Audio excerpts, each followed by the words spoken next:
오늘 본문은 예레미야 37장 말씀입니다. 예레미야를 부르기를 예레미야의 별명이 눈물의 선지자이죠. 눈물로써 이 백성들에게 하나님 말씀을 전합니다. 너희 돌아와야 된다. 안 그러면 심판뿐이다 라는 그 하나님의 심판의 말씀을 선포했습니다. 그러다 보니 미운 털이 또 박혀가지고 그 동족으로부터 박해도 받으면서 그럼에도 안타까운 마음을 가지고 선포했던 그 하나님의 말씀이 기록된 책이 예레미야입니다. 자, 그 중에서 오늘 37장에서는 느부갓네살이 나오죠. 바벨론의 왕 느부갓네살이 유다 왕으로 시드기야를 세우는 장면으로부터 시작을 해요. 자, 이스라엘, 이 유대 민족이 참 어떤 민족입니까? 참 강대국 사이에 끼어서 불쌍한 민족이에요. 우리나라도 위로는 중국이 있고 저기 바다 건너는 일본이 이렇게 딱 끼어 있는 것처럼 끼인 민족이죠. 자, 이때 유다 이스라엘 민족은 위로 바벨론, 바사, 또 아래로는 애굽 이렇게 끼어 있기 때문에 여러 민족의 억압을 많이 받았습니다. 그럼에도 하나님이 크게 들어 사용하신 것 보면 참 역사학적으로, 인류학적으로도 다 설명하기 어려운 민족이 바로 이 유대 민족입니다. 그래서 참 처음에 하나님이 아브라함을 부르실 때 내가 너로 큰 민족을 이루리라라고 하셨잖아요. 실제로 이 크다 할 때 이 단어가 원문의 단어가 big 큰 의미도 있지만 great 훌륭한 대단한 의미가 있거든요. 그래서 실질적으로 물리적으로 크다라기보다는 아마 크게 들어 사용한 훌륭한 민족이 참 잘 어울리는 그런 민족인 것 같습니다. 자, 그래서 아무튼 이 오늘 바벨론 왕 느부갓네살이 나오는데 그 느부갓네살이 유다의 왕으로 이스라엘 왕으로 시드기야를 세운 장면이 나옵니다. 자, 그럼 이 상황 정황이 어떤지 질문과 함께 내용을 살펴보겠습니다. 자, 1번을 보시면 애굽의 견제로 바벨론의 군대가 예루살렘에서 물러납니다. 시드기야는 어떻게 왕이 되었습니까? 시드기야가 왕이 어떻게 되었냐면은 1절이죠. 요시야의 아들 시드기야가 여호야김의 아들 고니야의 뒤를 이어 왕이 되었으니 이는 바벨론의 느부갓네살 왕이 그를 유다 땅의 왕으로 삼음이었더라. 바벨론의 느부갓네살 왕이 그를 시드기야를 유다 땅의 왕으로 삼았습니다. 느부갓네살이 삼은 거예요. 유다 땅의 왕으로 시드기야를 삼은 거예요. 자, 시드기야가 왕이 되었는데 바벨론의 느부갓네살 왕에 의해서 왕이 되었습니다. 자, 바벨론의 왕 느부갓네살이 시드기야 앞에 있던 그리고 먼저 있던 전임이었던 여호야긴 1절에 나오는 이 고니야가 여호야긴을 말하는데요. 그 여호야긴을 포로로 잡아가고 자기들 입맛에 맞게 일종의 섭정 같은 거죠. 그렇게 시드기야를 왕으로 세운 겁니다. 자, 당시 국제 정세가 어떻게 되고 있었냐면은 애굽이 강대국으로서 엄청 큰 힘을 발휘하고 있다가 저물고 신흥 강대국으로 바벨로니아라고 하는 이 바벨론이 급부상해서 패권이 뒤바뀐 거예요. 참 조선의 역사도 마찬가지지만 이 섭정 정치 이런 거 보면은 참 얽히고 설킨 이해관계가 많아서 여러 일들이 참 많잖아요. 자, 시드기야의 경우도 참 왜 그런 거 아니? 왕으로 있지만 그 밑에 고관들이라고 나오는 이 신하들의 입김이 만만치 않았겠죠. 또 시드기야는 일단 민족이 유대 민족이에요. 그러니까 민족적인 DNA는 유대 민족을 가지고 있어요. 자, 그러면 일단은 여기서부터 예레미야가 하나님의 말씀을 전했는데 그 유대 민족의 DNA를 가지고 있다면 그 말씀만 들으면 될 텐데 또 그러지 않아요. 자, 자라면서는 애굽을 보면서 자랐거든요. 그 애굽의 문화, 애굽을 동경하면서 경험하면서 자랐어요. 자, 근데 지금 자기를 왕으로 세운 건 누구라고요? 바벨론이 왕으로 세웠잖아요. 참 이렇게 얽히고 설킨 복잡한 상황입니다. 자, 그런 상황에서 이 시드기야가 노선을 어떻게 정하냐면은 애굽에 좀 가까운 정책을 펼칩니다. 자, 근데 또 문제가 뭐였냐? 애굽은 아까 말씀드렸지만 지는 태양이었던 거예요. 지는 태양. 자, 또 그보다 더 큰 문제는 뭐냐? 2절의 내용인데요. 하나님 말씀을 안 듣는 거예요. 친 바벨론파, 친 애굽파 이렇게 당파가 나뉘었겠지만 친 여호와파가 없었던 게 제일 문제예요. 자, 그럼 2번 질문과 함께 계속해서 살펴보겠습니다. 이번에 보시면 유다의 왕과 신하들은 예레미야에게 무엇을 요청합니까? 자, 왕과 신하들 자, 예레미야에게 이제 와가지고 요청하는 바가 있는데 2절 3절인데 우리 한번 같이 읽어볼까요? 같이 읽겠습니다. 그와 그의 신하와 그의 땅 백성이 여호와께서 선지자 예레미야에게 하신 말씀을 듣지 아니하니라. 시드기야 왕이 셀레미야의 아들 여호갈과 마아세야의 아들 제사장 스바냐를 선지자 예레미야에게 보내 청하되 너는 우리를 위하여 우리 하나님 여호와께 기도하라 하였으니. 자, 요청하는 게 뭐냐면 자기들을 위하여 하나님 여호와께 기도하라, 우리를 위해 기도해달라라고 요청을 해요. 자, 2절에서 시드기야와 신하들 백성들이 다 하나같이 다 하나님의 말씀을 안 듣습니다. 선지자 예레미야에게 하신 말씀을 듣지 아니하리라라고 했는데, 근데 이게 문제죠. 근데도 요청하는 게 뭘 요청한다고요? 너는 우리를 위하여 하나님 여호와께 기도하라. 예레미야 입장에서는 기가 찰 거예요. 그런데 참 그 눈물의 선지자로서 애통하는 마음으로 눈물로 하나님을 이렇게 전했다는 게 대단한 거예요. 예레미야가 이미 그 전부터 계속해서 전했거든요. 너희가 애굽도 아니고 바벨론도 아니고 여호와를 의지해야 한다. 하나님께로 돌아오라. 너희가 지금 받는 그 고통은 너희를 새롭게 하기 위한 하나님의 징계니까 그 징계를 달게 받으라 라는 그런 하나님 말씀을 계속해서 전하고 있었거든요. 근데도 끝까지 말 안 듣고 어떻게든 자기들이 살아보겠다고 해보겠다고 그렇게 해오다가 이제 와가지고 우리 하나님 여호와께 기도하라 라고 하는 거예요. 자, 근데 참 이렇게 얘기하는 사람들 입장에서 또 한번 생각해 보면요, 참 예레미야가 하나님의 말씀을 전했는데 그때도 이단이 있었어요. 이단이 가짜 선지자, 거짓 선지자 하나냐라는 사람이 있었습니다. 그 하나냐가 듣기 좋은 말을 하는 거예요. 내가 하나님이 보낸 선지자다. 하나님이 너희 지금 바빌론 포로로 잡혀가고 그러고 상황이 있지만 2년만 있으면 된다. 2년만 있으면 돌아올 거다. 그러고 나서 바벨론을 꺾어버리실 거다. 그러니까 조금만 참아라 라는 말을 전했거든요. 근데 이게 다 뻥인 거예요. 거짓 바람을 불어넣은 거죠. 반면에 예레미야는 뭐라고 했냐? 아니다. 너희 2년 안에 못 돌아온다. 하나님이 너희 징계하기 위해서 너희 지금 그렇게 된 거니까 달게 받아라. 그래서 거기서 포로로 지내면서 집도 짓고 농사도 하고 결혼하고 번성하라. 심판의 그때가 올 때까지 적응하고 살아라 라는 그런 말씀을 전하는 거예요.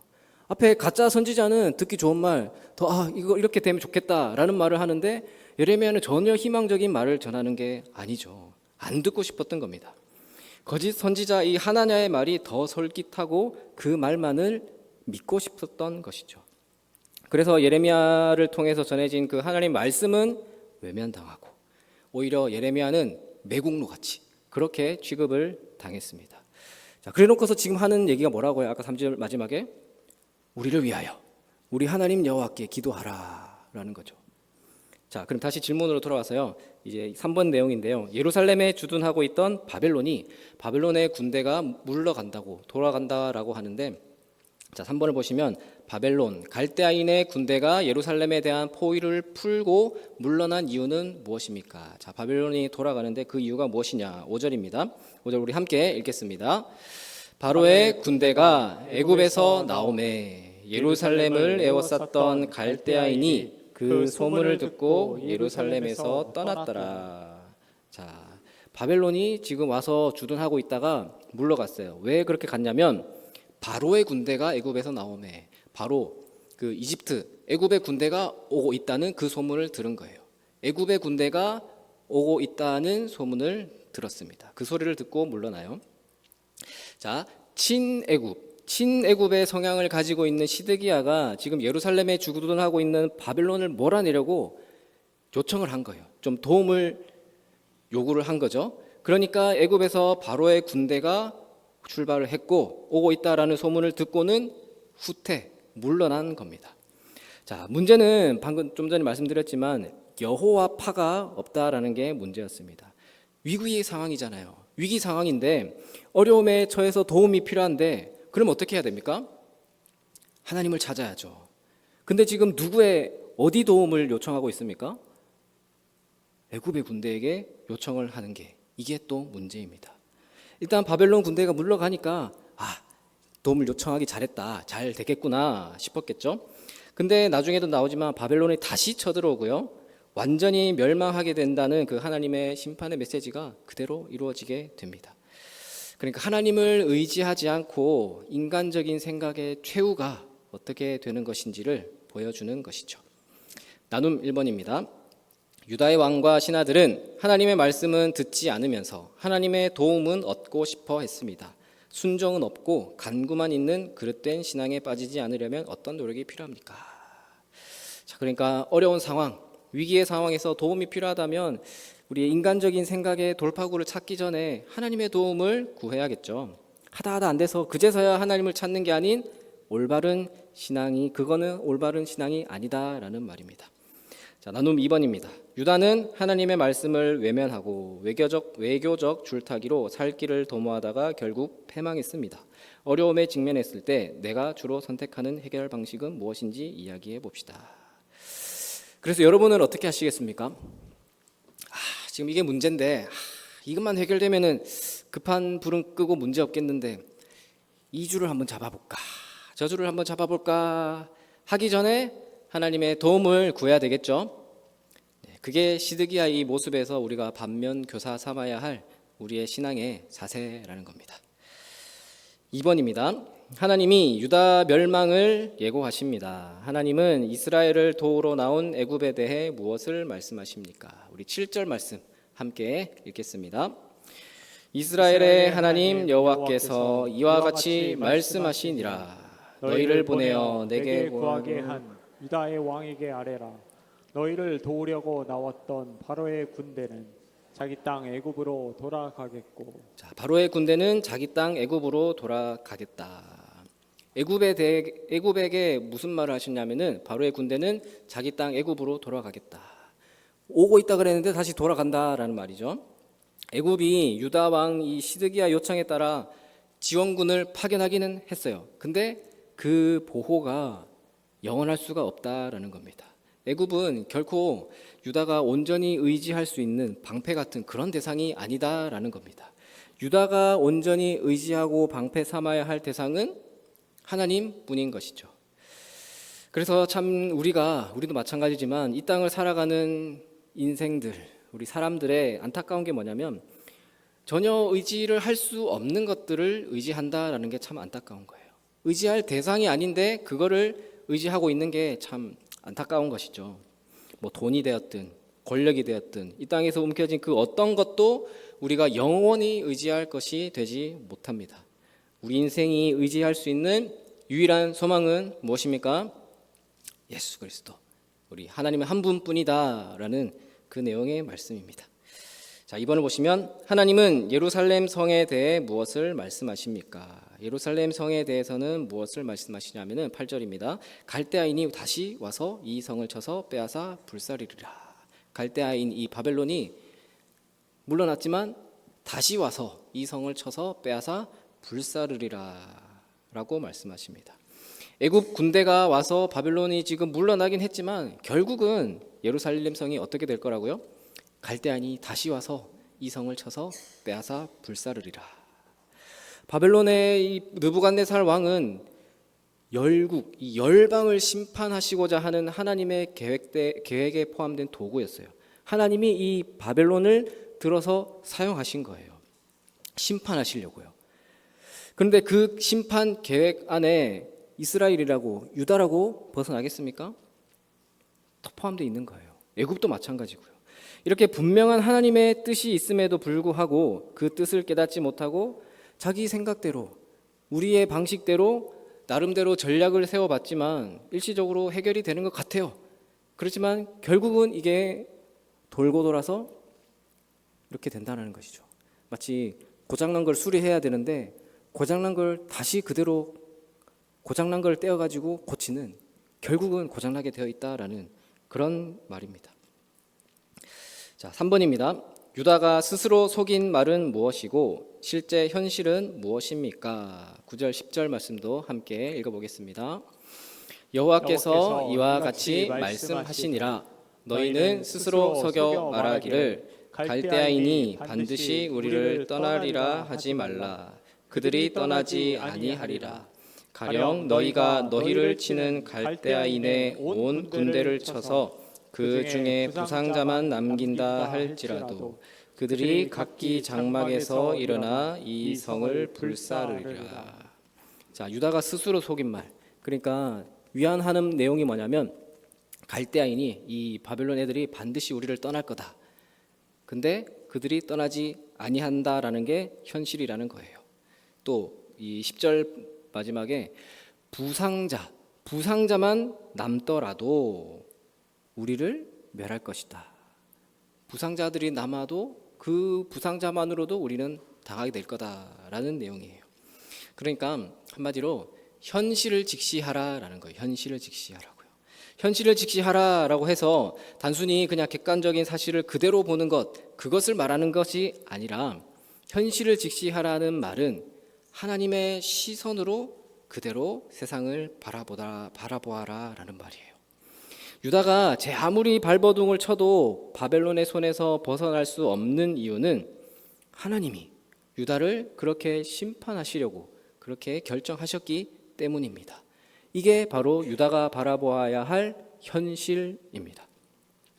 모든 사람이 모든 데이터가 가능하다라고 말을 해도 하나님이 안 된다 하면은 안 되는 거예요. 모두가 불가능하다라고 해도 하나님이 된다라고 하시면 되는 거고요. 이게 우리가 깨달아야 할 현실 직시입니다. 자, 이제 마지막 나눔 3번입니다. 유다는 외세에 의존하여 상황이 호전되기를 기대했으나 그들의 운명은 조금도 바뀌지 않았습니다. 회개하지 않았고 스스로 고치지 않았기 때문입니다. 내가 고치고 돌이켜야 하는 잘못된 태도와 습관을 이야기하고 서로의 회복을 위해 기도합시다. 자, 이제 말씀을 정리하겠습니다. 자, 시드기야는 유다의 마지막 왕이에요. 마지막 왕인데 이 시드기야를 평가하기를 뭐라고 평가하냐면 여호와 보시기에 악을 행한지라라고 해요. 참 악한 왕으로 평가받습니다. 자, 그 악이 뭐냐면 오늘 본문에 나온 대로 애굽에게는 기웃거리면서 정작 기웃거리고 마음의 중심에 담았어야 될 관심을 갖고 기울을 기울여야 되었던 하나님에 대해서는 하나님의 말씀에 대해서는 관심을 갖지 않았다는 게 참 악이었습니다. 무슨 말입니까? 눈에 보이는 이 현실에 매몰되어서 정작 중요한 하나님의 심판의 말씀, 아니 돌아오면 회복시키겠다는 그 약속의 말씀을 망각했던 그런 악을 행했습니다. 하나님과는 상관이 없는 삶을 살았던 것이죠. 또 한번 짚어봐야 될 게 우리 지금 한글 성경에 보시면은 3절, 4절, 5절 이렇게 쭉 이어 나오기 때문에 그 시점이 강조가 되지는 않는데 이 원문을 보면요 조금 더 시점이 명확해요. 아까 3절에서 마지막에 뭐라고 했습니까? 우리를 위하여 기도하라라고 했잖아요. 자, 그때 기도하라라고 했을 때 무슨 기도를 해달라고 했을까요? 또 어떤 마음을 가지고 기도해달라라고 했을까요? 자, 기도해달라고 하라서 지금 우리가 어려우니까 이제는 하나님께 돌아서겠다라고 그런 마음에서 기도해 주십시오 라고 했을까요? 기도해달라고 하고 나서 그 기도 때문에 5절에서 바벨론이 떠난 것 같은데 그게 아니에요. 자, 5절의 시점은 바로의 군대가 이미 출발했고 바벨론도 떠났어요. 자, 그 상황에서 지금 기도를 요청을 하는 거예요. 뭐냐면 지금 꿍꿍이가 있는 거예요. 자, 친애굽 성향을 가지고 있다 그랬죠. 그러면 자, 이대로 지금 바벨론이 물러났어요. 그러면 이제 애굽이 오니까 애굽이랑 힘을 합쳐가지고 바벨론을 아예 싹을 잘라야 되겠다. 바벨론을 무찔러였으면 하는 그런 마음을 가지고 기도 요청을 한 거예요. 왜냐하면 또 이후에 계속 바벨론이랑 엎치락뒤치락 하는 것 보면은 이 상황을 이해를 할 수 있습니다. 시드기야가 예레미야를 통해서 기도를 요청했던 이유는 당연히 이제는 말씀에 순종하겠습니다. 그러니 기도 좀 해주십시오. 살려주시옵소서가 아니었어요. 지금 내가 처해 있는 이 위기를 모면하고 위기가 지나가면 내가 원하는 걸 얻고 싶어서 그래서 기도한 거예요. 평소에는 아니잖아요. 평소에는 전혀 그런 모습이 없었어요. 진짜 하나님께 관심이 있었고 기도하는 마음이 있었다면 기도 부탁할 게 아니라 자기가 했겠죠. 자기가 어려운데. 또 사람을 보내는 게 아니라 아까 사람을 보내서 예레미야한테 기도 부탁을 하잖아요. 그게 아니라 자기가 가거나 아니면 예레미야를 직접 불러오겠죠. 그러니까 시드기야는 자기가 왕입니다. 자기가 주인입니다. 내가 원하는 것이 있는데 그것을 위해서 하나님의 능력이 필요했던 거예요. 뭔가 익숙하지 않으세요? 뭔가 많이 돌아가는 원리 같아요. 어쩌면 우리가 생각하는 방식, 우리의 모습이니까요. 지금 나의 문제에 집중하고 그 문제를 해결하는 것만 집중하기 때문에 정작 중요한 하나님과 나와의 관계보다는 그 문제 해결을 위해서 하나님의 도움이 필요한 게 참 우리의 모습과 많이 닮아 있는 거죠. 하나님과의 관계보다는 문제 해결에 집중하는 게 우리 인간입니다. 우리는 우리의 문제와 원하는 바를 가지고 기도해야겠죠. 그러나 그 순간의 문제 해결을 위해서 집중하고 그 문제 해결을 위해서 기도하는 것이 아니라 그 문제를 해결해 주시는 하나님께 집중해야 합니다. 하나님과의 관계가 중요하다라는 거예요. 하나님이 원하시는 것이 뭘까요? 하나님은 우리가 처해 있는 문제를 보시고 왜 해결해 주시고 싶은 그런 마음이 없으시겠어요? 왜 해결해 주시고자 하는 그런 능력이 없겠습니까? 예레미야를 통해서 말씀하시는 하나님이 원하시는 것 한 가지입니다. 돌아오라. 나에게 돌이키라 라는 거죠. 왜요? 너희가 다시 돌아와서 너와 함께 더불어 기쁨을 나누고 싶다. 내가 너를 택했고 너희가 구원의 그 기쁨을 누렸던 그게 다시 회복되어서 너와 나의 그 관계를 회복하기를 원한다라는 것이 하나님의 뜻이거든요.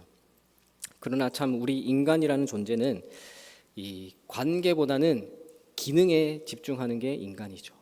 관계보다는 기능, 역할에 더 집중하는 게 우리 인간입니다.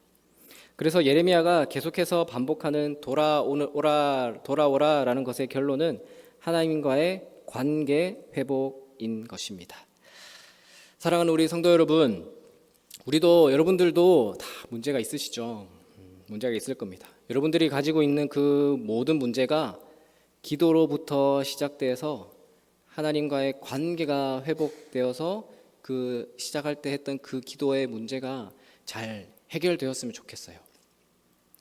맞아요. 기도의 시작은 문제부터 시작하는 겁니다. 좋은 출발이긴 합니다.